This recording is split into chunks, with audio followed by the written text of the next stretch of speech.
Faire un bouquet, c'est bien. Savoir le vendre, c'est mieux. Communication point de vente, découverte, producteur et grossiste. Technique de vente du végétal, fleuriste ou jardinerie, boostez votre entreprise avec Formation Fleuriste. La formation business qu'il vous faut. Eh bien, bonjour à tous, bienvenue sur ce nouveau podcast de Formation Fleuriste, la formation commerciale des fleuristes et des jardineries. Alors, l'information vaut parfois de l'or. Les supports de communication pour la filière fleuriste et jardinerie existent, mais parfois, par faute de temps, il nous faudrait une veille de tout cela, qui résume le tout. Alors, comment connaître les tendances de la filière? Comment se tenir informé de l'actualité du métier fleuriste et jardinerie en un clic? Eh bien, je reçois Luc Narol, le surligneur de talent, fondateur de la newsletter et du site JAF Info. Les podcasts de Formation Fleuriste, l'actualité de la filière avec Franck Prost. Bonjour Luc. Bonjour. Je suis très content de te recevoir pour ce nouveau podcast. Tu es le numéro 1. C'est tout à ton honneur et j'en suis très fier de démarrer cette nouvelle saison avec toi. Alors, JAF Info, cette newsletter et ce site existent depuis combien d'années? Alors, JAF Info, c'est un site qui existe depuis 2011. 12 années déjà de présence? Eh oui. 12 années, ça fait combien d'abonnés aujourd'hui?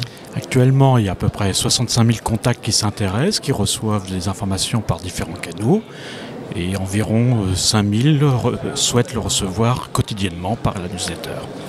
Alors, Luc, les informations que l'on retrouve sur ta newsletter, moi, elles me passionnent. Je mange ça dès que je reçois la newsletter, je la parcours ou alors je la mets de côté sur ma boîte mail.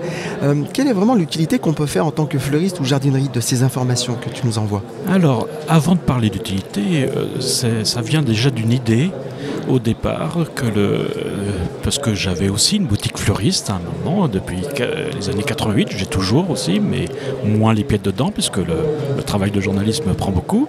Et je trouvais que j'avais besoin d'informations qui m'aidaient à mieux travailler. Sauf qu'à chaque fois, ça venait par des canaux qui n'étaient pas toujours fiables, vérifiés, ou qui étaient influencés. Donc j'ai trouvé qu'à un moment, si je pouvais donner du temps à nos talents qui travaillent dans le métier de fleuriste, qui prennent 24 heures sur 24, 7 jours sur 7 le temps, ils ne peuvent pas se consacrer à tout. Je voulais les aider, les accompagner, maintenant que je pouvais le faire, en recherchant tout ce qui pouvait les aider à mieux travailler. D'où le terme de surligneur de talent. Tout à fait. Luc, le travail de traitement de l'information que tu fais est un travail énorme. Alors il y a des outils pour automatiser tout cela, mais il y a un homme quand même derrière tout cela. Mais comment tu fais pour nous centraliser toutes ces informations?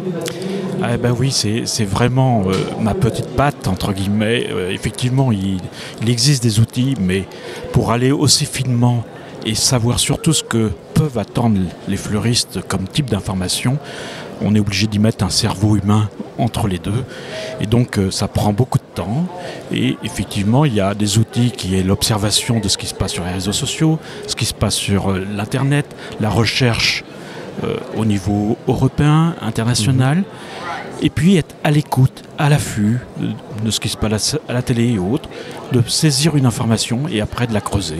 Voilà. C'est vrai que tu ne l'as pas dit, mais bon, tu es également sur le terrain. Très très souvent, je vois ton actualité, tu es souvent sur le terrain. Entre autres, aujourd'hui, nous sommes sur le salon Fleur Event qui nous reçoit ici, qui reçoit les podcasts de formation fleuriste. Mais tu es également présent aussi sur Fleur Event. Tu es à l'affût de toute l'information. Dès qu'une tige de fleurs bouge, tu es sur le terrain. Oui, au-delà d'une tige de fleurs qui bouge, en fait, d'un côté, je vais à la rencontre de mes lecteurs, à la rencontre de notre communauté, pour écouter, pour comprendre leurs attentes, pour aussi entendre leurs questions et essayer d'y apporter des éléments de réponse au fur et à mesure. Dans tous les cas, j'ai toujours un regard d'abord vers les hommes de notre terrain, les hommes et les femmes de la communauté, avant de regarder les produits, parce qu'il y a d'autres personnes qui savent très bien en parler.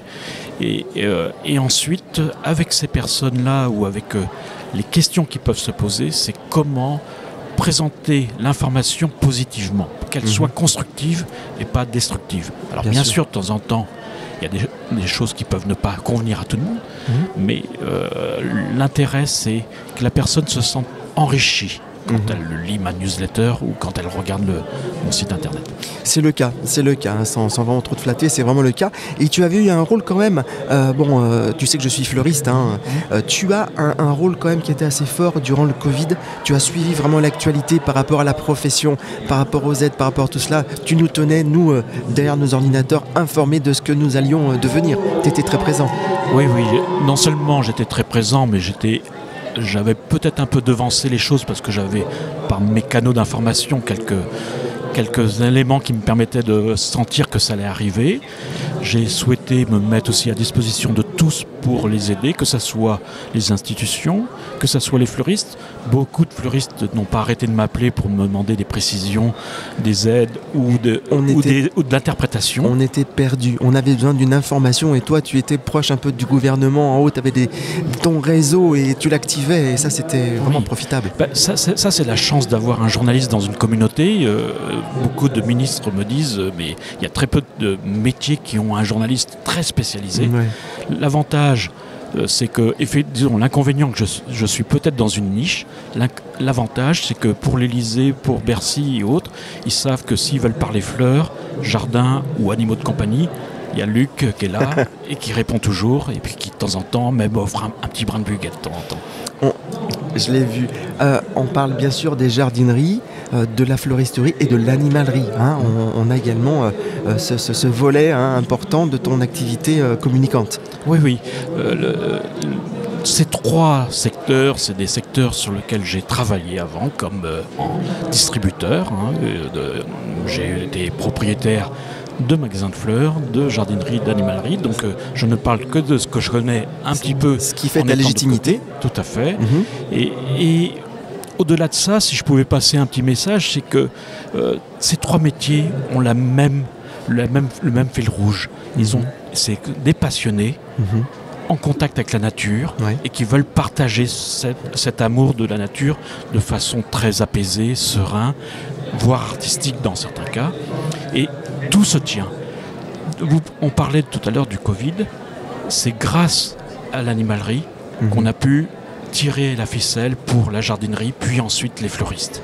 S'il n'y avait pas eu l'animalerie pour savoir comment on alimentait les animaux dès les premières heures, puisque j'ai posé la question à Bruno Le Maire à 9h le lendemain de la décision du président de la République, et ben on ne pouvait pas tirer la ficelle après de la jardinerie et des fleuristes pour qu'ils puissent être ouverts. Alors, on a parlé du Covid qui est le passé. Maintenant, je parle un peu d'avenir avec toi. Que va devenir la newsletter JAF Info ? Est-ce qu'il y a une évolution possible vers une formule peut-être payante ? Je ne sais pas. Pour l'instant, on est sur du gratuit. Comment fonctionne JAF Info ? Alors, JAF Info, pour l'instant, son modèle économique repose sur des sponsors publicitaires qui m'aident à tenir ce modèle. C'est-à-dire, Luc, je te coupe, excuse-moi, mais c'est-à-dire que je suis propriétaire d'une chaîne de jardinerie, je peux être annonceur sur ta newsletter ? Oui. Qui peut être annonceur ?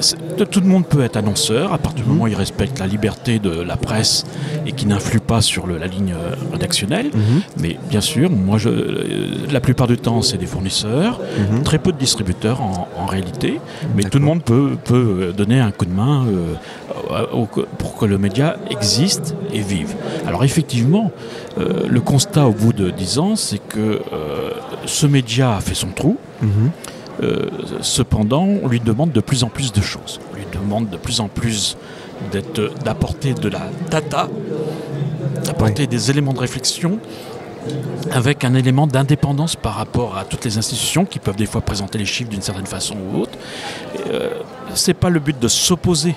Le but, c'est d'être complémentaire, d'aller chercher. Moi, je travaille actuellement avec l'INSEE. On découvre des informations que personne n'a déterrées sur le monde fleuriste ou le monde jardinerie ou d'autres. Et l'objectif, c'est de vous apporter des éléments qui vous permettent de faire des meilleurs choix pour votre avenir. Et donc, effectivement, à un moment donné, la pub, sinon ça deviendrait un arbre de Noël sur la newsletter, doit être mesurée, bien sûr, calibrée. Et donc, à un moment, je vais faire appel à l'intérêt de chaque lecteur de participer par le biais d'un abonnement très prochainement. Ce qui est logique. Bon, j'ai croisé pas mal de personnes sur le terrain, ici sur le salon Fleur Event où nous sommes, je le rappelle, et beaucoup sont abonnés. Et c'est vrai que c'est une vraie valeur ajoutée dans notre information. On a besoin de tes informations et elle a toute sa présence et toute sa légitimité dans notre filière en tout cas. Et pourquoi pas un modèle économique avec une fraction payante. C'est tout à fait normal. C'est mon avis, mais il est tout à fait logique. Et au-delà d'une cotisation ou d'un paiement, d'un abonnement, de temps en temps, faire un sourire ou dire merci ou dire en quoi j'ai été utile, bien sûr, c'est aussi très gratifiant. Alors, comment s'abonner aujourd'hui à ta newsletter, outre le fait que je mette des liens, mais comment on s'abonne C'est tout simple, il y a différents canaux, mais il suffit d'aller sur le site, de rechercher l'onglet newsletter, et puis d'inscrire son adresse email. Et je crois même que ton site est assez intelligent pour te dire inscrivez-vous à la newsletter à un moment. Je crois qu'il y a une pop-up, non ? Oui, il peut y avoir des pop-up suivant. Je varie suivant justement. Il y a l'informatique permet beaucoup de choses et chacun des fois a son itinéraire. Mais dans tous les cas, c'est très facile. Et puis au pire, vous êtes perdu, vous ne connaissez pas le monde numérique, vous m'écrivez, vous m'envoyez un petit mail, vous me croisez dans un couloir. Et puis je trouverai toujours le moyen de vous dire comment faire. Merci beaucoup Luc. Je vous rappelle que j'étais aux côtés de Luc Narol, journaliste fondateur de la newsletter JAF Info. Merci à vous qui nous avez suivis sur ce nouveau podcast. N'hésitez pas à laisser vos commentaires et pourquoi pas me soumettre un sujet business et fleurs qui vous intéresse pour faire avancer votre commerce.